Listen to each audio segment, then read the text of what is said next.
Allah adalah kasih dan barang siapa tetap berada di dalam kasih, ia tetap berada di dalam Allah dan Allah berada di dalam dia. 1 Yohanes pasal 4 ayat 16. Jumpa kami dalam acara Bincang GKI Gemakasih Indonesia, sebuah acara yang dirancang untuk membicarakan pokok-pokok penting dari iman Kristen atau hal-hal yang sedang hangat di tengah-tengah masyarakat.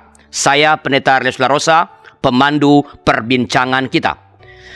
Nah, dalam perbincangan kita kali ini kita bahas sebuah topik yang menjadi pergumulan di banyak gereja, ya, yaitu tentang kehadiran remaja dan pemuda di dalam kebaktian baik hari Minggu maupun kegiatan lain di luar hari Minggu, ya. Jadi kita memberikan judul adalah meningkatkan kehadiran remaja dan pemuda di dalam kebaktian. Dan untuk membicarakan atau memperbincangkan topik ini, kita akan ditolong oleh narasumber kita, Bapak Pendeta Handi Hadiwitanto PhD. Selamat jumpa Pak Handi. Selamat jumpa. Terima kasih bersedia menjadi narasumber dalam acara Bincang GKI kali ini. Apa kabar Yogyakarta, Pak? Yogyakarta panas, mulai hujan.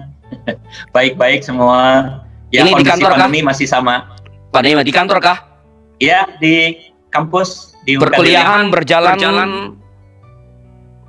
online apa onsite? Ya, perkuliahan sudah berjalan mulai bulan September, online semua, dan kondisi Yogyakarta dalam kondisi yang tidak terlalu baik. Jadi online ini menjadi sampai dengan akhir semester ini, jadi sampai bulan Desember. Dan UKDW masih bahkan sedang mempersiapkan online untuk semester depan jikalau ternyata kondisinya tidak bisa terlalu baik. Baik, Pak Handi. Ya, Pak Pendeta Handi adalah Wakil Rektor 4 di UKDW, Universitas Duta Wacana di Yogyakarta. Beliau adalah ahli pembangunan jemaat dan dia Ketua Umum dari Badan Pekerja Majelis Sinode Gereja Kristen Indonesia, tinggal di Yogyakarta.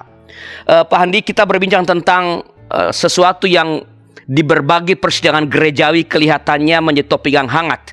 Karena katanya anak-anak muda, remaja pemuda menghilang dari gereja, kehadiran mereka dalam kegiatan gereja itu terlihat sangat kurang. Nah, beberapa gereja karena kehadiran para remaja pemuda ini berkurang mencoba melakukan beberapa upaya untuk menarik mereka, misalnya dengan mengubah model kebaktian ini, terutama di gereja-gereja yang disebut gereja arus utama, ya, gereja arus utama, yang mereka mengubah model ibadah. Namun tampaknya setelah melakukan perubahan model ibadah dengan meniru misalnya kegiatan atau model ibadah gereja yang lain, hasilnya pun tidak signifikan, tidak ada perubahan, tidak kunjung mendatangkan anak remaja pemuda ke gereja. Nah, apa yang sedang terjadi, Pak Handi? Ya, baik, terima kasih Pendeta Arlius. Ya, jadi memang ini salah satu isu yang muncul sudah beberapa waktu lalu, paling tidak di lingkungan kita, ya, di lingkungan GKI. Meskipun saya selalu hati-hati, karena pertama ini yang saya mau respon dulu adalah pertanyaannya adalah benarkah anak remaja kita dan pemuda kita tidak muncul dan tidak datang ke gereja. Jadi kadangkala kita tidak berbasis data yang cukup juga, jadi berdasarkan asumsi atau pengamatan selintas tanpa pendalaman. Jadi kalau misalnya ternyata mereka tidak datang ke gereja kita, lalu mereka pergi ke gereja lain, itu kan menjadi isunya lain, ya. Bukan anak muda tidak ke gereja. Anak muda pindah gereja, dan anak muda pindah gereja berarti kita membicarakan bukan soal spiritualitas, soal dasar imannya mereka misalnya, tetapi lebih pada bagaimana kita mengelola komunitas dan persekutuan kita.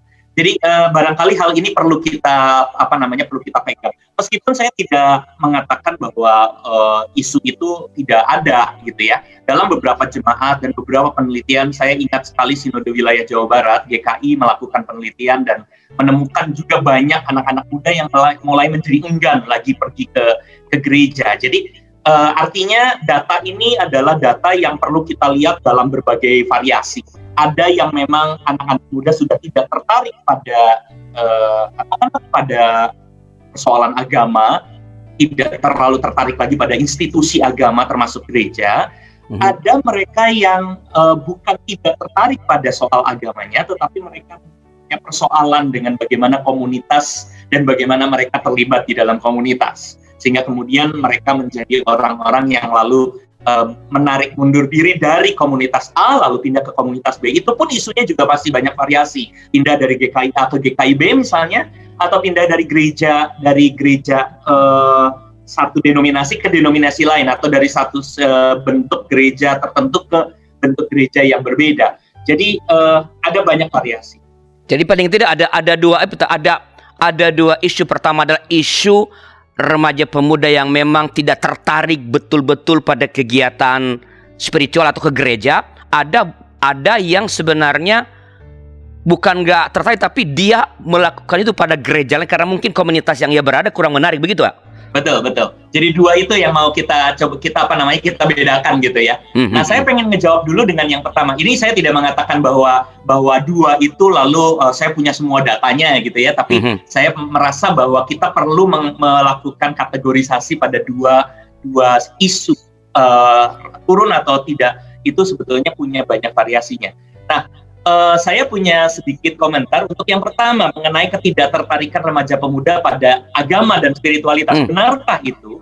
Nah, ini yang beberapa kali saya sendiri sudah beberapa kali sharing dalam webinar data-data yang saya punya sejak kurang lebih tahun 2007 sampai dengan tahun 2000, katakanlah kemarin ya 2019, bahkan terakhir saya masih memeriksa lagi di tahun 2020 ini ketika pandemi. Animo anak remaja pemuda pada apakah mereka masih tertarik ke gereja. Saya tuh tidak mendapatkan angka yang turun.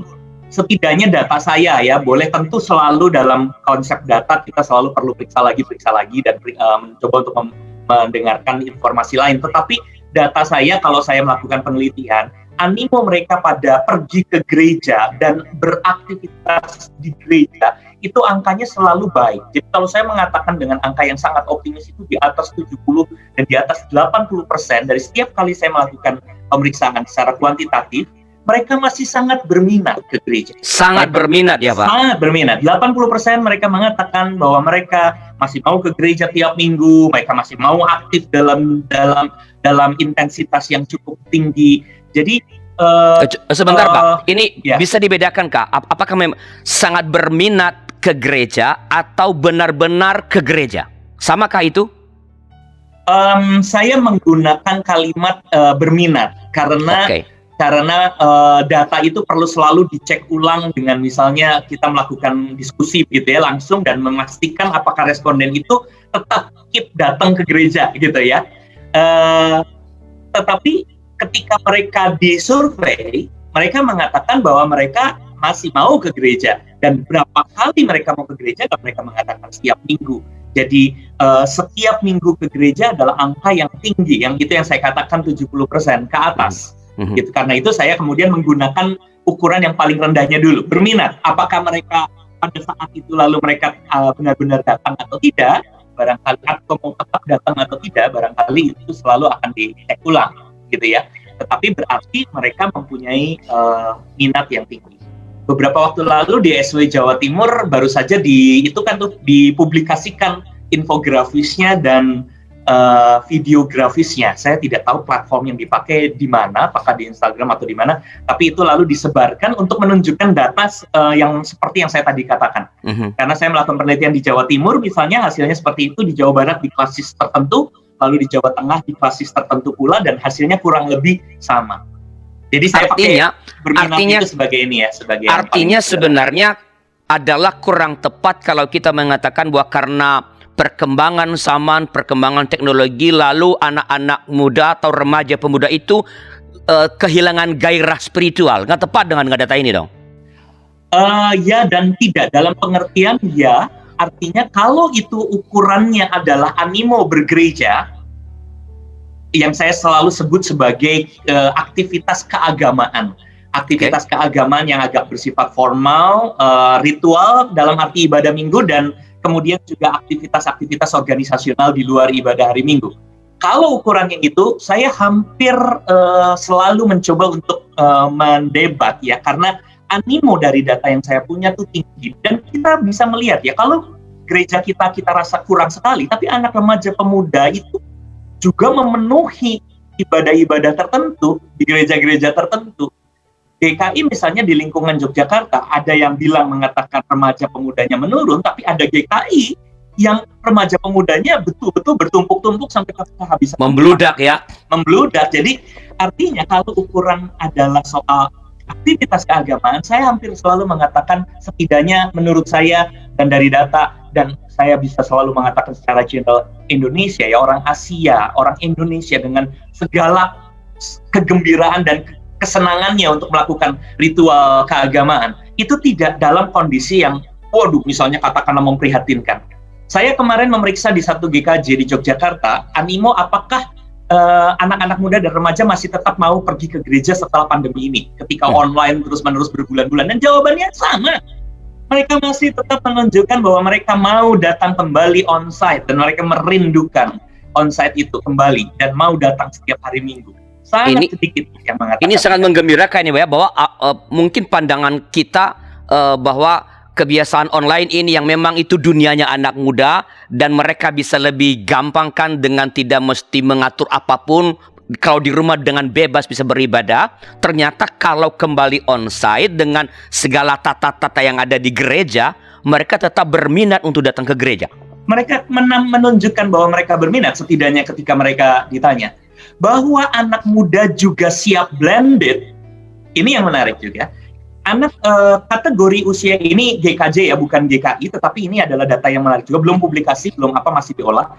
Tapi usia 17 sampai 36 tahun adalah kategori usia yang kalau ditanya apakah juga siap dengan konsep online, mereka adalah orang yang paling siap.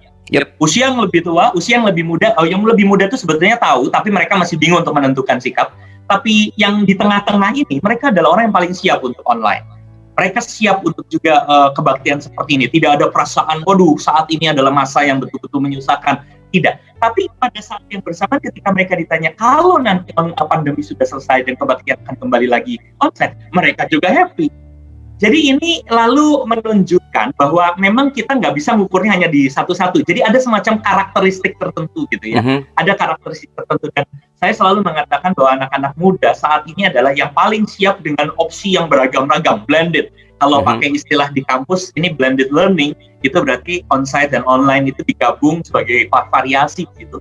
Nah, mereka adalah orang-orang yang paling siap. Nah, tapi pertanyaannya tentang spiritualitas itu menurun atau tidak, saya rasa perlu mengukurnya dengan beberapa alat ukur tambahan. Artinya, orang pergi ke gereja semangat untuk tetap onsite, tetap online dan onsite campur-campur, itu tidak selalu otomatis mengukur seluruhnya tentang spiritualitas. Nah, justru kan tadi kan yang kita sedang perbincangkan, sudah perbincangkan adalah bahwa mereka tetap tertarik datang ke gereja. Usia 17-30, entah bentuknya online, entah onsite, mereka sama-sama tertarik. Mereka siap untuk kedua model ini begitu. Tetapi kan kita belum berbicara tentang apa yang membuat mereka tetap tertarik. Apalagi kalau kita berbandingkan, mengapa tetap tertarik onsite padahal online yang sangat-sangat merupakan sangat mereka banget, dunia mereka banget. Mengapa tetap mereka tertarik pada onsite? Apakah ada data tentang ini, Pak Handi? Ya, jadi kalau ditanya lalu apa yang membuat mereka tertarik, ini sebetulnya saya tidak bisa terlalu kuat ya, karena data dalam penelitian pada masa pandemi itu akan menjadi sangat bagus kalau kita bisa punya dan kita periksa ya. Saya nanti akan coba cek. Saya punya data yang di GKJ itu, tetapi saya masih perlu periksa lagi. Tapi saya mau mencoba untuk menyampaikan dulu menjawab pertanyaan ini dari data-data yang sebelumnya. Artinya apa sih yang membuat mereka menjadi tertarik pada ibadah atau pada aktivitas keagamaan di gereja? Nah, saya selalu mengatakan bahwa hal yang terpenting adalah kita mencoba untuk mengenali karakteristik mereka dengan baik. Saya sendiri sebetulnya kan bukan masuk dalam golongan itu. Beberapa anak remaja juga seringkali mengingatkan kalau orang yang bukan dalam kelompok mereka bicara atas nama mereka, maka harus hati-hati, karena jangan-jangan saya tetap masih ada biasnya ya, cara berpikir saya dalam kategori usia saya masuk ke dalam, dan saya harus akui itu, karena itu saya selalu harus berhati-hati. Tapi karena saya bicara berbasis data dan penelitian yang sebetulnya mereka juga yang memberikan datanya, dan kemudian juga ada wawancara dan ada diskusi, jadi saya hampir merasa bahwa sedikit banyak data itu tidak terlalu buruk begitu ya. Oke Pak Andi, sebelum menyampaikan datanya, ya ini sangat penting supaya kita tidak nanti Pak Andi terpotong oleh durasi dalam menjelaskan data itu. Saya khawatir kalau terpotong menimbulkan misperception dari para pendengar kita, para pemirsa kita. Kita berhenti sejenak untuk pesan-pesan berikut ini.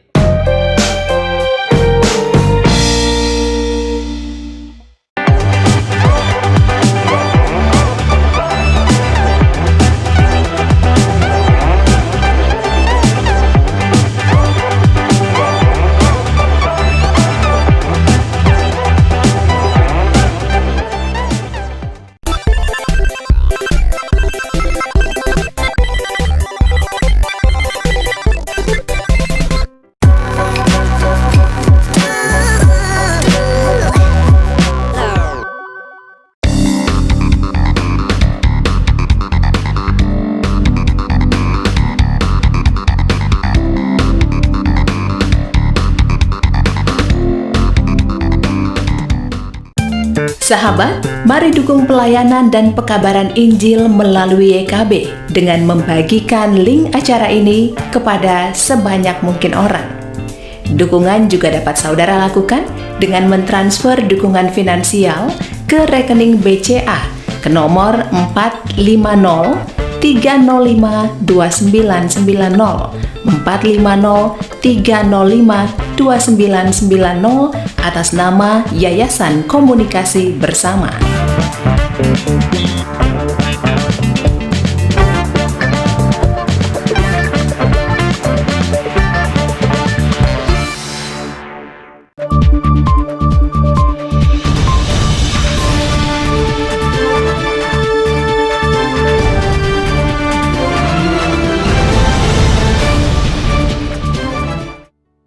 Terima kasih masih bersama kami dalam acara Bincang GKI Gema Kasih Indonesia bersama saya Pendeta Ernest Larosa, pemandu perbincangan kita. Kita sedang berbicara tentang bagaimana meningkatkan kehadiran remaja pemuda di dalam kebaktian atau kegiatan-kegiatan gereja lainnya. Bersama narasumber kita Bapak Pendeta Dr. Handi Hadiwitanto PhD, dosen di Fakultas Teologi UKDW dan Ketua Umum BPMS GKI. Pak Handi, kita lanjutkan ya Pak ya. Tadi di akhir segmen pertama saya potong tentang data apa sih yang membuat mereka itu tetap tertarik ya untuk hadir di dalam kebaktian onsite, bahkan ketika nanti setelah online kembali ke onsite. Bisa dilanjutkan Pak, silakan Pak. Oke, baik, terima kasih Pendeta Arlianus. Ini saya mau coba tunjukkan beberapa hal ya. Bahwa apa sih yang kira-kira bisa membuat dan menjadi karakteristik dari anak-anak remaja dan pemuda sehingga mereka merasa tetap senang ada di dalam persekutuan gereja, ibadah secara onsite maupun juga di dalam kegiatan-kegiatan lain. Pertama yang saya temukan sangat kuat berulang-ulang yaitu adalah soal bagaimana mereka merasakan komunitas. Artinya mereka merasa bahwa bagaimana mereka merasakan kegembiraan, kebersamaan, ada pengalaman yang menyenangkan di antara mereka, ada ruang di mana mereka lalu bisa berekspresi. Itu selalu muncul berulang-ulang dalam beberapa variasi, tetapi kurang lebih benang merahnya itu. Jadi ada pengalaman yang menggembirakan, lalu ada ruang keterlibatan atau ruang peran yang besar buat mereka. Dan nampaknya itu juga tetap muncul ketika saya tadi sempat mengatakan bahwa ada data meskipun harus selalu diperiksa kembali. Ini data bukan dari GKI tapi dari satu GKJ di Yogyakarta ketika memeriksa apakah mereka tetap mau datang onsite ibadah pada masa pandemi ini dan penelitiannya pada waktu pandemi ini. Lalu mereka mengatakan tetap mau, ada datang, dan apa yang membuat mereka mau datang di dalam ibadah onsite, maka jawaban mereka atau respon dari pertanyaan-pertanyaan itu adalah ketika mereka merasakan keterlibatan dan kegembiraan di tengah-tengah persekutuan itu. Jadi perasaan dalam komunitas yang bisa kuat itulah yang membuat mereka nampaknya tidak akan meninggalkan persekutuan yang sifatnya fisik. Saya jadi ingat ya, Pendeta Yoas itu di dalam beberapa kali webinar, Pendeta Yoas Hadi Prasetya, salah satu salah satu dosen di STFT Jakarta ya, dia selalu mengatakan bahwa dalam sebuah persekutuan, dalam sebuah ibadah sebetulnya tidak bisa digantikan dalam bentuk yang sifatnya tidak fisik, tidak analog disebutnya, karena antara analog dan digital nih ya. Yang analog itu adalah sesuatu yang memang adalah core-nya dari sebuah persekutuan gitu loh. Perjumpaan yang fisik itu tidak tergantikan oleh bagaimana kita mencoba untuk membuat pertemuan-pertemuan virtual dan digital. Jadi nampaknya hal ini terkonfirmasi begitu ketika data-data saya menunjukkan bahwa mereka mempunyai semangat, dan ketika diperiksa lebih jauh, karakteristik yang kuat adalah ketika ada perasaan bersama yang menyenangkan dan dapat dirasakan, ketika mereka bisa lalu melakukan banyak hal bersama-sama di dalam aktivitas-aktivitas, itu membuat mereka merasa bahwa ini adalah bagian dari keberadaan mereka di tengah-tengah jemaat, dan mereka suka. Ya, saya rasa itu adalah salah satu yang paling data saya yang di Yogyakarta itu keterlibatan dan kenyamanan. Kenyamanan dalam arti apa nih, Pak? Kenyamanan dalam arti bahwa kebutuhan mereka bisa dapatkan di dalam kehidupan persekutuan mereka. Ini bukan ngomongin tentang kebutuhan material gitu ya. Kita lagi bicara tentang hal yang bersifat religius, sesuatu yang bersifat aktivitas keagamaan. Jadi yang dimaksud dengan kebutuhan, konteksnya adalah bahwa mereka mendapatkan pengajaran yang tepat, mereka merasakan persekutuan yang mereka harapkan dan dambakan. Mereka bisa melakukan aktivitas di dalam kegiatan-kegiatan keagamaan bersama, dan itu yang lalu dipahami sebagai bahwa mereka merasakan kenyamanan. Apakah data yang kurang lebih sama ini kan tadi kan di GKJ kan yang dilakukan barusan saja setelah kita masuk pandemi. Apakah data yang sama mengenai karakteristik ini itu juga terdapat ketika penelitian Pak Handi sebelum pandemi, Pak? Iya, betul. Jadi itu yang saya katakan seperti tidak berubah gitu loh. Artinya mereka menunjukkan, ya sebutlah konsistensi. Jadi konsisten pada idea ini bahwa dulu waktu ditanya, dulu itu katakanlah sebelum pandemi ya, 2019 lalu turun menjadi lebih lama. Mereka selalu mengatakan bahwa itulah karakter yang membuat mereka senang gitu loh ada di gereja. Rasa nyaman tadi, keterlibatan, ada kegembiraan di sana, dan kemudian mereka juga menunjukkan hal yang sedikit bersifat struktural. Jadi karakteristiknya mereka katakan bahwa kalau gereja itu menjadi terlalu struktural, dalam pengertian terlalu kaku, sehingga lalu ruang mereka untuk berkontribusi dan kemudian mengembangkan aspirasi mereka itu cenderung tertahan. Dalam prakteknya ini tidak selalu benar ya, tapi paling tidak ngomongin perasaannya. Jadi mereka merasa bahwa mereka lalu tidak cukup punya ruang, lalu mereka akhirnya merasa bahwa waduh, strukturnya terlalu keras nih, terlalu mengekang sehingga kami tidak bisa muncul dan tidak bisa berekspresi. Nah ini jadi saling terkait. Dan mereka selalu mengatakan itu begitu sebagai karakter mereka.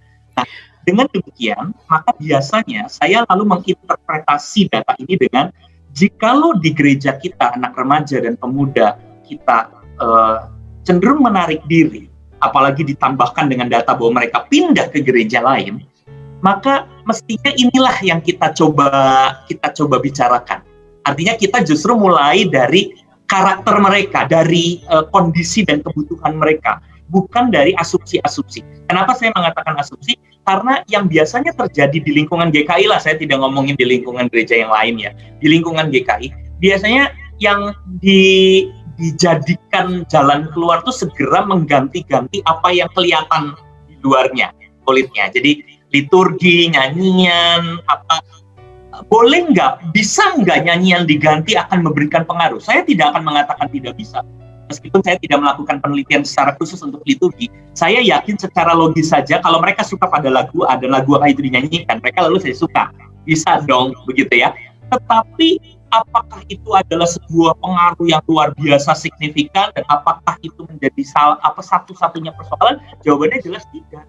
Karena ada cukup banyak informasi bahwa ketika gereja mencoba untuk mengganti-ganti macam-macam itu, ternyata ya anak remaja pemudanya juga tetap saja tidak muncul, karena jangan-jangan persoalan utama mengenai atmosfer ini kan ya, soal iklim kan sebetulnya, soal kebersamaan, perasaan nyaman, kegembiraan, struktur begitu, itu tidak didapatkan.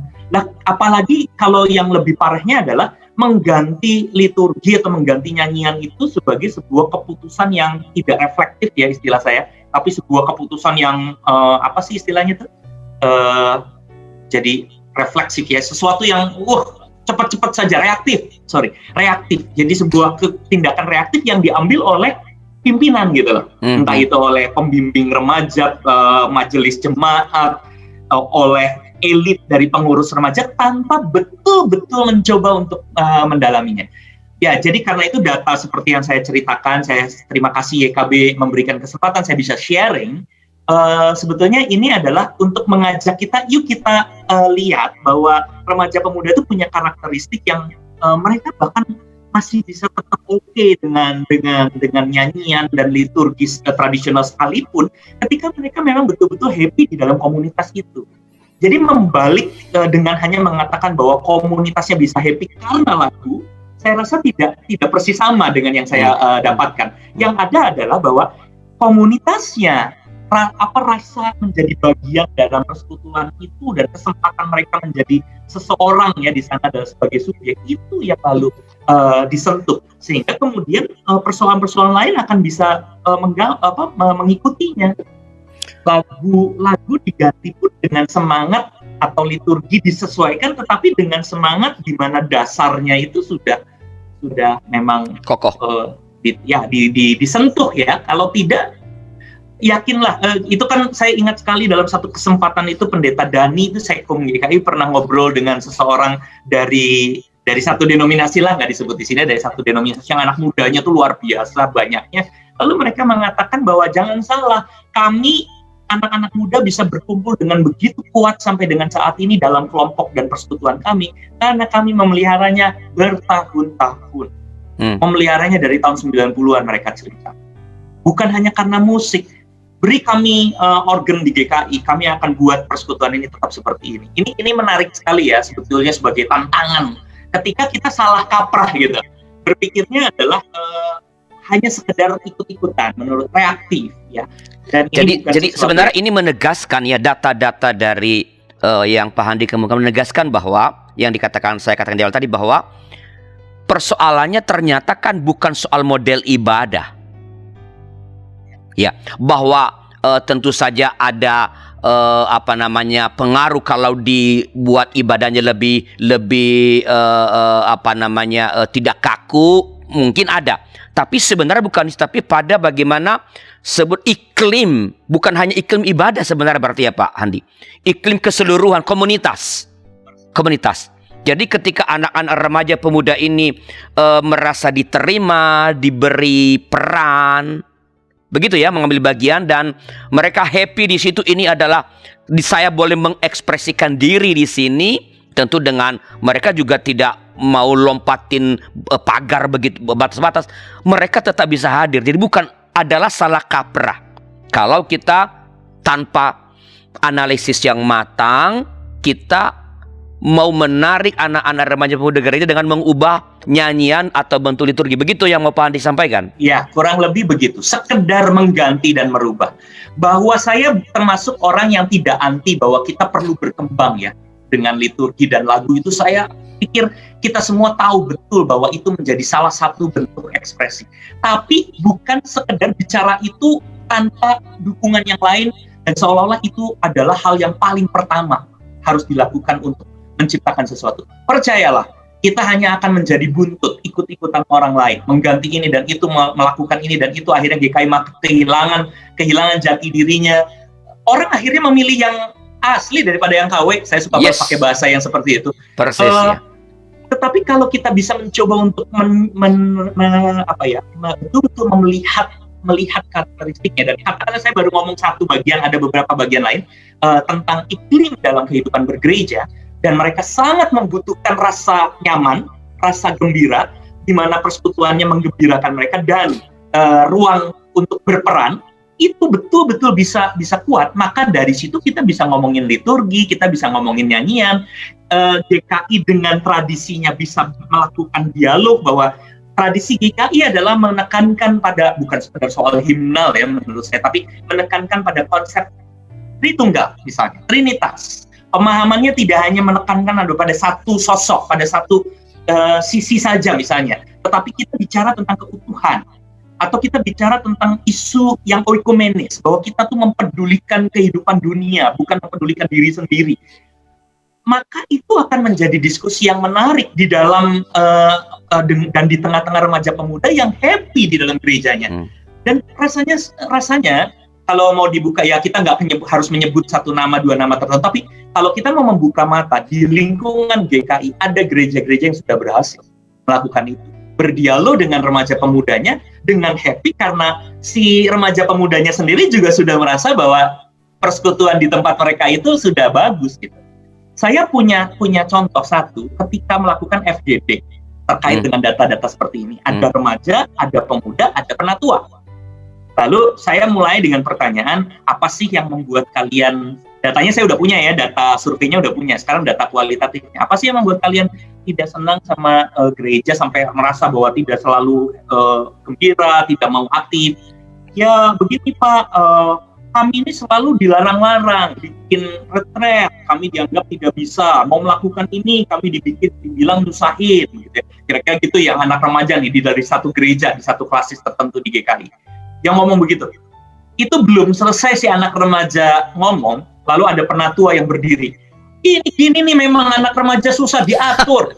Terlihat ya di situ ya? Langsung terlihat, langsung on the spot. Disayang, diurusi, malah sekarang protes ini, protes itu. Saya sampai bilang, Pak, sabar, justru ini nih yang malah jadi masalah.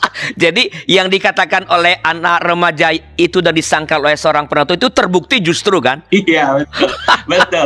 Jadi si anak remajanya langsung bilang, nah begini Pak, katanya yang begini ini katanya. Nah, baik Pak Andi, ini sangat penting bahwa ternyata sekali lagi kalau mau menarik anak-anak remaja ke pemuda, bukan pertama-tama soal mengubah model kebaktian, dan bukan hanya soal kebaktian sebenarnya kan. Tadi mengajak mereka mengenal budaya, bahwa kita gereja kita punya tradisi atau punya budaya seperti ini yang bersifat ekumenis, yang peduli pada lingkungan misalnya. Itu adalah bagian-bagian yang bisa didialogkan kepada mereka, ditawarkan kepada mereka setelah tadi iklim ini, kebutuhan mereka ini sebenarnya akomodasi, begitu ya Pak? Iya. Tentu kalau ada yang tadi Pak Hani bilang ini baru satu bagian, ada bagian yang lain ya. Lalu sebenarnya kalau ada hal yang mendukung, mendorong, membuat mereka mau hadir, tentu juga ada yang menghalangi kan sebenarnya.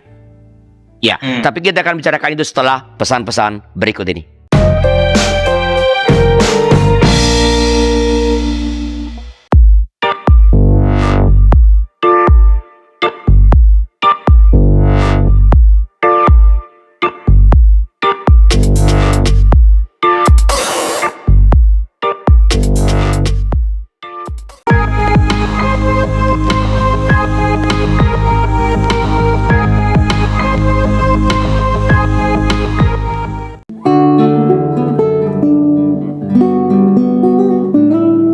Sahabat YKB, mari kita memuji Tuhan.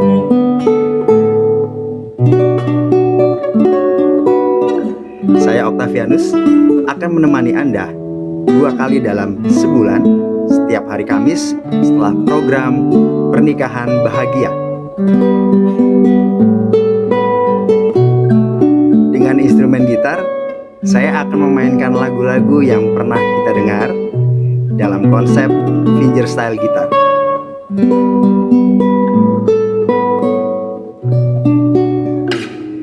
Jangan lewatkan program Sela setiap Kamis 2 kali dalam sebulan setelah program Pernikahan Bahagia.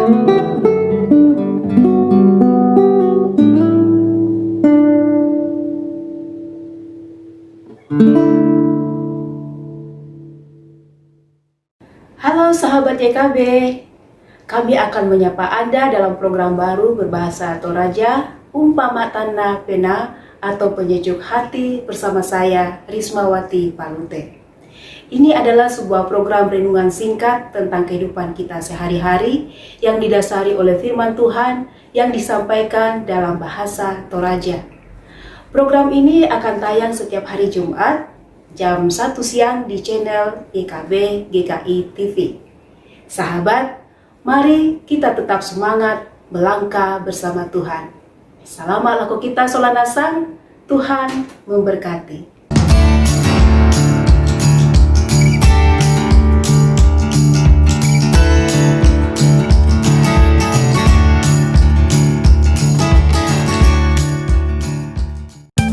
Sahabat, mari dukung pelayanan dan pekabaran Injil melalui YKB dengan membagikan link acara ini kepada sebanyak mungkin orang.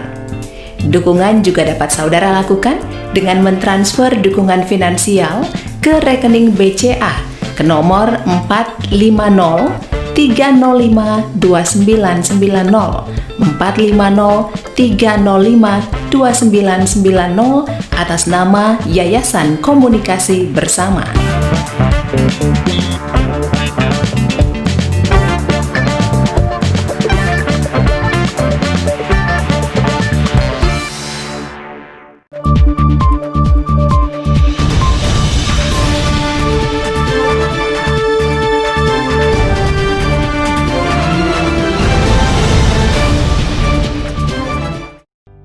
Terima kasih masih bersama kami dalam acara Bincang GKI Gema Kasih Indonesia. Saya Pendeta Arnes Larosa, pemandu perbincangan kita. Kita sedang berbincang tentang bagaimana meningkatkan keadaan remaja pemuda dalam kebaktian atau kegiatan gereja bersama narasumber kita Bapak Pendeta Handi Hadiwitanto, PhD.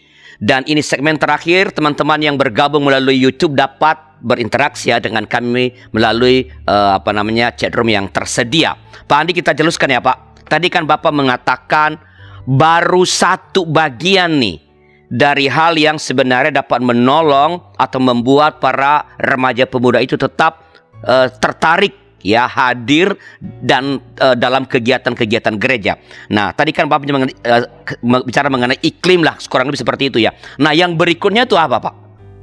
Ya, ada mungkin ini paling tidak yang menurut saya menarik untuk di-sharingkan dan berkaitan dengan spiritualitas yang sempat disinggung di bagian awal. Ya barangkali karena penelitian saya tidak secara khusus bicara tentang spiritualitas, tapi bersinggungan, yaitu soal pengajaran, soal yang berkaitan dengan bagaimana mereka belajar atau menumbuhkan iman mereka.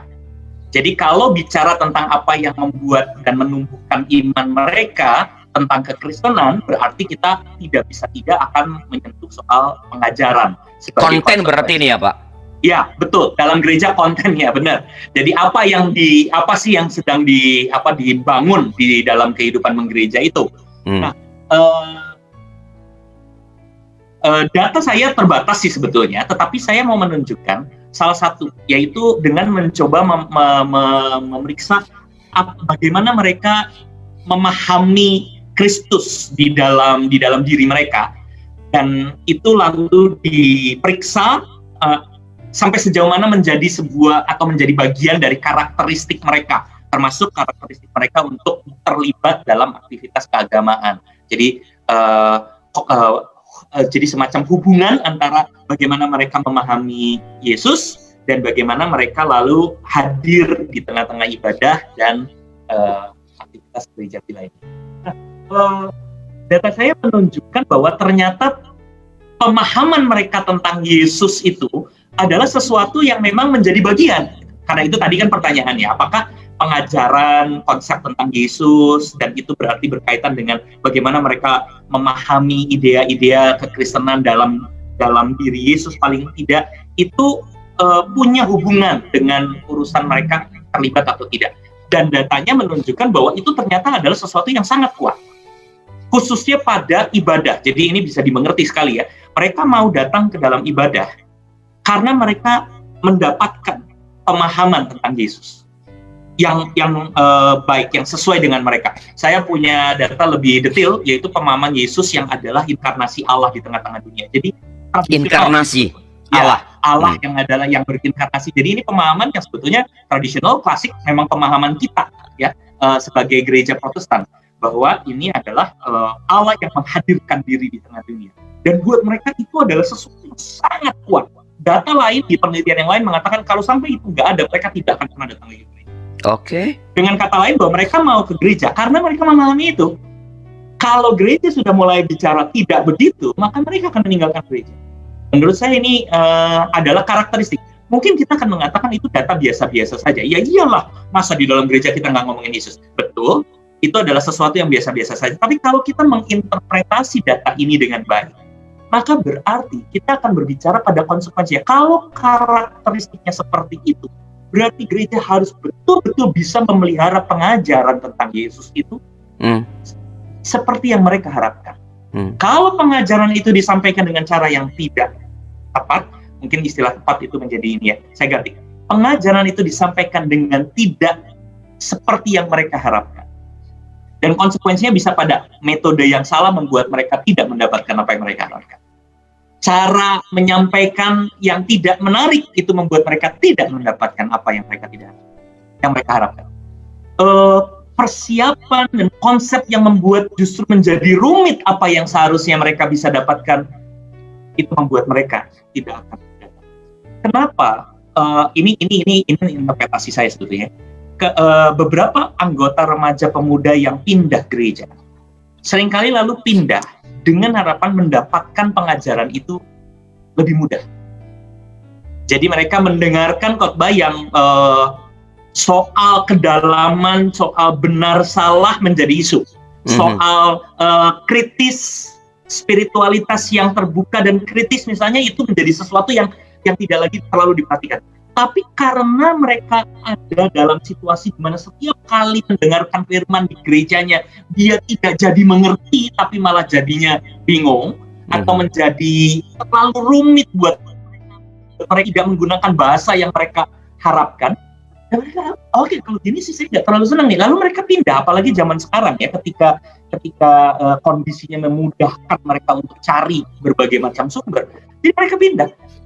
Masalahnya kan kita kan bukan berarti lalu akan mengubah khotbah dan pengajaran kita menjadi tidak kritis. Saya suka mengatakan dalam sebuah persidangan Majelis Sinode Wilayah di Jawa Timur, seingat saya Pendeta Alianus waktu itu hadir, saya mengatakan bukan berarti kita mengubah khotbah dan pengajaran GKI menjadi katakanlah meninggalkan nilai oikomenes yang sebetulnya kita jaga, karena lalu kita ganti mengikuti begitu saja denominasi lain supaya dengan alasan memudahkan khotbah. Menurut saya bukan gitu jalan keluarnya. Tetapi bagaimana kita bisa mengemas nilai dan tradisi yang selama ini GKI pelihara sebagai nilai kekristenan, dan kita yakini bahwa itu adalah sesuatu yang baik, itu disampaikan dengan cara dan dengan bahasa, dengan kemasan dan tanggung jawab yang memperhatikan harapan mereka. Jadi kenyataan karakteristik memperlihatkan bahwa antara pengajaran dengan kehadiran mereka itu berkait erat, bahkan dalam analisis yang lebih tinggi ya, analisis yang lebih memperhatikan pengaruh regresi ini juga muncul kembali. Jadi antara pengajaran adalah unsur yang berpengaruh pada kehadiran mereka. Konsep tentang Yesus seperti apa berpengaruh pada kehadiran mereka. Berarti kita bicara mengenai sampai sejauh mana pengajaran ini dipelihara. Jadi bukan cuma dipelihara, tapi dikemas, disampaikan. Delivery-nya menjadi penting sekali. Dalam digital ministry, orang-orang yang mulai berbicara mengenai soal konten digital, itu delivery adalah salah satu isu juga kan. Bagaimana proses untuk menyampaikan ini sehingga memang terjadi sebuah rasa gitu. Jadi sebenarnya kalau ada semacam kebingungan di antara sebutlah para pemberita, para pendeta sebutlah seperti itu, untuk bagaimana mencari penjelasan untuk menghadirkan Yesus di dalam dunia modern, ya, dengan perkembangan teknologi, bagaimana mencari idiom-idiom yang cocok, sebenarnya itu kebingungan yang tidak terlalu perlu dibingungkan ya, karena ternyata konsep inkarnasi Allah hadir itu konsep Yesus yang tradisional, kita bilang tradisional, itu adalah justru sangat menarik bagi mereka.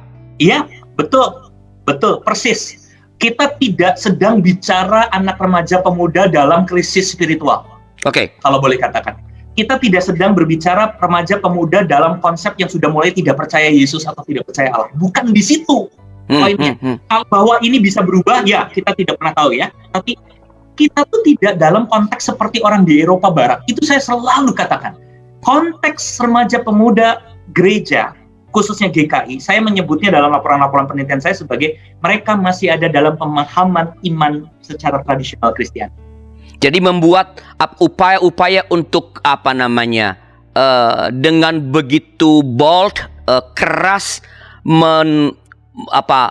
mencari entah itu idiom atau kaitan-kaitan antara sosok Yesus dengan perkembangan teknologi informasi, perkembangan media itu sebenarnya hal yang tidak perlu terlalu dibingungkan oleh kita di Indonesia. Paling tidak di dalam penelitian ini. Begitukah maksudnya? Saya mau merespon yang terakhir itu, Damir. Karena kita tidak sedang mulai untuk atau tidak sedang ada dalam kondisi remaja pemuda tidak percaya Yesus, berarti kita punya modal yang baik. Artinya secara tradisional gereja tidak harus bersusah-susah untuk meyakinkan anak remaja percaya sama Yesus. Mereka malah tidak akan datang ke gereja kalau mereka dibilang bahwa Yesus bukan Tuhan misalnya. Mereka pergi dari gereja kita, pindah ke gereja lain yang akan menegaskan soal itu. Nah, sekarang kita masalahnya adalah bagaimana kualitas pengajaran Yesus yang berinkarnasi itu adalah kualitas yang prima. Dalam arti begini ya, maksud saya prima itu kalau malah jadi bingung. Kualitas di mana iman kita tuh dibangun bukan jadi iman sembarangan yang asal ngomong Yesus Tuhan tanpa ada relevansinya, tanpa kita tahu harus bagaimana, lalu jadi radikal gak jelas. Menurut saya itu tidak terlalu berkualitas. Jadi kalau kita bicara tentang perkembangan spiritual yang meninggi itu kan kemampuan spiritualitas yang bisa berdialog, terbuka pada perbedaan tanpa kehilangan identitas. Kalau spiritualitas yang masih rendah kan bingung terus sama identitas ya, siapa saya, selalu takut kehilangan kekristenannya akan runtuh kan gara-gara A dan B. Enggak, kita nggak akan runtuh hanya karena kita ngobrol sama orang-orang Muslim. Kita akan tetap menjadi Kristen, semakin Kristen justru kita semakin bersahabat dengan orang Muslim. Semakin kita bersahabat dengan yang berbeda, kita semakin tahu bagaimana kita membawa diri. Itu spiritualitas yang meningkat, setidaknya dalam pemahaman saya, dalam pemahaman konseptual. Nah, ini yang saya maksudkan dengan kualitas pengajaran. Jadi justru sebenarnya Pak Andi tadi kalau dari penelitian bahwa konsep Yesus sebagai Allah yang berinkarnasi, Allah yang hadir, itu peluang besar sebenarnya bagi pemberitaan bagaimana Allah hadir dalam dunia kita yang seperti ini. Itu yang saya maksud, betul. Jadi berarti sekarang kita berbicara tentang kualitas, ya hubungkan itu secara kuat. Benar, beberapa pendeta bingung, tapi ya mari kita bertanya, bingungnya ini bingung apa? Bingung untuk mengajarkan Yesus adalah Tuhan? Enggak, mereka nggak ada masalah. Bingung apa? Kalau lalu para pendeta atau para pengajar bingung untuk mengaitkan Kristus yang berinkarnasi, Allah yang berinkarnasi dalam diri Kristus dalam kehidupan modern dengan contoh-contoh anak-anak remaja pemuda sekarang, berarti itu kebingungan teknis dan kebingungan untuk mengembangkan diri, bicara, tinggal, dengarkan anak-anak remaja, apa yang menjadi kegelisahan mereka. Saya suka bilang ya, belajar dari banyak ahli-ahli generasi nih, ahli-ahli PK, pendidikan Kristiani, pendeta Tabita misalnya. Dia selalu mengatakan, anak remaja, pemuda itu adalah generasi yang paling siap untuk menjaga lingkungan. Kalau ngomongin isu ekologi, anak remaja itu justru yang paling kena. Yang paling gak peduli sama ekologi itu justru usia-usia senior. Yang kayak kita ya? Yang kayak kita. Artinya gini, ketika misalnya para supermarket membuat supaya mari kita jangan minta kantong plastik gitu ya, bawalah tas sendiri dari rumah. Gitu ya, dari rumah. Itu justru anak-anak muda yang lebih aware. Ya ini betul. Saya punya contoh di rumah ketika saya bilang, sekarang kita pakai harus bawa tumbler. Udah lama kali Pak. Kalau kita mendengarkan remaja pemuda dan mendengarkan dunia mereka, sekarang saya menggunakan istilah yang tadi sudah dipakai sama pendeta Arlianus. Kita menggunakan bahasanya mereka. Bahasa itu bukan soal bahasa Indonesia, bahasa Inggris, tapi menggunakan apa yang mereka pikirkan, vocabulary mereka, ya, dan isu-isunya mereka. Ya itu tadi, isu ekologi, isu perbedaan. Ngomong-ngomong perbedaan ya, setiap kali yang paling nggak siap sama perbedaan itu justru orang yang lebih senior. Anak muda sama perbedaan, biasa. Mereka biasa melihat perbedaan. Ngomongin orang yang paling ngeri sama isu, misalnya tentang isu apalah ya, saya pikir mungkin saya membatasi. Tapi katakan ada satu isu yang buat orang dewasa menjadi sangat kontroversial, buat anak muda santai aja lagi. Kenapa kita jadi bingung banget? Apa kehilangan identitas mereka? Mereka tidak, kalau ngomong gitu tidak berarti mereka lalu jadi orang yang bingung ke sana kemari.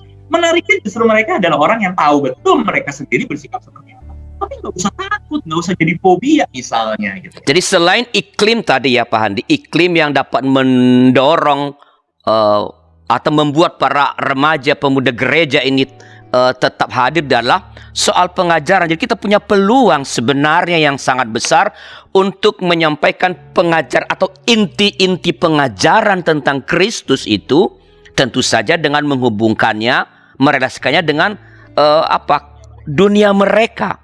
Jadi berarti para pengkhotbah itu menjadi sangat penting. Apakah artinya kalau mau dibalik ini, yang membuat remaja, kalau betul ya remaja mereka misalnya tidak ke gereja, kalau betul adalah karena khotbah-khotbah Pak Handi dan saya yang kurang bagus itu ya. Khotbah Pak Handi dan saya yang bikin bingung mereka begitu. Ya, saya mungkin termasuk orang yang suka bikin bingung. Bukan. Ya, tapi mari kita jujur gitu ya. Mari kita jujur dengan situasi ini, atau mari kita belajar dari situasi dan catatan ini bahwa iya benar, konsekuensinya jadi bisa begitu. Artinya para pengajar, saya tidak mengatakan para pengajar di GKI jelek-jelek, karena ada banyak sekali yang membuat anak-anak remaja mencintai gerejanya. Jadi sebetulnya adalah bahwa kita perlu betul-betul meningkatkan kapasitas pengajaran, metode, bukan cuma para pendeta ya, tapi juga para pembimbing remaja, para pendamping remaja ya, pendamping remaja pemuda. Bagaimana tanggung jawab? Saya di satu klasis di Jawa Barat, saya mengatakan ini soal tanggung jawab juga. Berarti akan konsekuensinya jadi meluas. Bukan cuma spiritualitas gereja dan anak remaja pemuda, tapi spiritualitas para pengajar. Persiapan yang serius, kesungguhan untuk mendalami bagaimana dialog antara konsep Yesus dengan bahasa dan kebutuhan kondisi sekarang. Itu kan spiritualitas akhirnya. Kalau pendeta atau pengajar remaja pemuda tidak persiapan hanya karena menganggap ini remaja pemuda, ya kita bertanggung jawab lah kalau mereka sampai tidak datang lagi ke gereja. Di dalam FGD yang tadi saya cerita tuh ya, itu FGD-nya tuh jadi menarik banget berjam-jam gitu. Ketika kemudian saya mencoba untuk cross check. Kenapa sih di data kuantitatif waktu saya survei mereka menghubungkan antara Yesus, pengajaran, dan termasuk bahkan membaca Alkitab dengan datang ke gereja. Jadi ada satu data yang menunjukkan kalau mereka baca Alkitab makin banyak, mereka akan datang ke gereja. Atau mereka yang datang ke gereja adalah orang-orang yang baca Alkitab. Saya tanya, kalian ini remaja, saya tahu lah apa kalian baca Alkitab. Saya membayangkan kayak zaman dulu orang baca buku harian, renungan harian tiap pagi. Terus mereka ketawa, enggak sih Pak, kami tidak baca tiap hari. Waduh, enggak deh. Tapi kami baca setidaknya hari Minggu Pak. Dan buat kami, kalau kami membaca hari Minggu, dan itu berarti di dalam persiapan sebelum kemudian kami mendengarkan khotbah, kami harus mengerti. Jadi lalu mereka menerjemahkan gini, baca Alkitab dan datang ke gereja. Itu dalam pengertian bahwa mereka datang ke gereja dan mereka mengerti Alkitab. Mereka mengerti isi Alkitab, maka mereka datang ke gereja. Dan ini berarti, lalu ini bukan hanya melulu bicara tentang frekuensi tradisional, tapi bicara mengenai kualitas. Jadi nggak lagi kuantitas, sebetulnya menggeser. Jadi kualitas pengajaran ketika mereka berhimpun itu menjadi sangat penting. Betul. Kalau mereka mendengar cerita bahwa kasihilah sesama manusia, berikan dan ajarkanlah kepada kami hal yang relate dengan hidup kami. Apa itu mengasihi? Baik Pak Andi, ini sangat menarik ini. Ya, sangat menarik Pak Andi. Sayangnya ini kita bisa buat untuk episode yang adalah kita sambung nih Pak Andi ya. Sangat menarik ini karena ini isu yang menjadi pergumulan banyak gereja, bukan hanya GKI, tapi banyak gereja-gereja yang disebut gereja-gereja Rus Utama ya, yang bingung tentang kok remaja pemuda menurun dan bikin kebaktian seperti, tapi ternyata tidak mengubah apa-apa. Tapi percakapan kita kali ini sungguh-sungguh memberikan masukan-masukan yang sangat menolong. Nah, sebelum acara ini saya tutup, apakah ada semacam penegasan atau kesimpulan atau sebatlah pesan pastoral kepada para pemberita atau kepada umat yang pemirsa kita yang ikut acara ini kali ini? Silakan Pak Andi. Ya baik. teman-teman, saudara-saudara, Bapak Ibu sekalian, semua yang menyaksikan acara ini ya. Jadi saya rasa hal singkat yang saya mau sampaikan adalah bahwa di dalam rangka kita menggereja dan dalam rangka kita mencoba untuk mengajak, mengundang remaja pemuda untuk betul-betul menjadi bagian dari persekutuan gereja kita. Marilah kita mulai dari kita mengenal mereka. Betul-betul mencoba untuk mendengarkan mereka, menggunakan bahasa yang sama-sama dimengerti. Jangan menggunakan pendekatan yang hanya melulu tentang atau dari diri kita sendiri. Apalagi kalau gap generasinya cukup tinggi, sehingga kemudian yang kita pakai adalah cara berpikir kita tentang macam-macam gitu ya. Jadi mari kita coba bicara bersama-sama. Itu satu, saya rasa mengenal mereka, mengenal karakteristik mereka, dan kemudian mulai dari situ jauh akan lebih efektif. Apa yang tadi saya sharingkan dengan Pendeta Adrianus dan kita semua sama-sama dengarkan dan saksikan, itu hanya satu bagian yang siapa tahu akan bisa membuat kita lalu menjadi lebih. Yang Baik, terakhir, Pak Andi. yang Terima terakhir kasih. ada satu. Yap. Oh, ada habis. Ada satu. Silakan. Satu lagi itu adalah soal bahwa jangan terlalu reaktif, ikut-ikutan. Jadi betul-betul punya kesadaran yang agak mendasar. Terima kasih. Baik, Pak Andi, terima kasih atas pencerahan-pencerahan yang diberikan, bukan hanya berbagi pengetahuan tapi berbagi data sebenarnya ya. Jadi Pak Andi berbagi data kepada kita bagaimana kita melakukan hal-hal yang dapat mendorong remaja pemuda di gereja kita masing-masing dapat semakin punya keinginan semakin besar untuk hadir ke gereja kalau sekarang untuk mengikuti ibadah-ibadah yang kita selenggarakan. Baik, sekali lagi terima kasih Pak Andi. Terima kasih. Dan pemirsa, terima kasih telah bersama-sama dengan kami dalam acara Bincang GKI dalam episode kali ini. Bila ada saran atau masukan-masukan, silakan kirimkan kepada kami melalui 0812 8188 9191 0812 8188 991. Sekali lagi terima kasih dan jangan lupa like, subscribe dan bagikan ini kepada teman-teman sebanyak mungkin. Terima kasih atas kebersamaan kita. Tuhan memberkati kita semua. Sampai jumpa.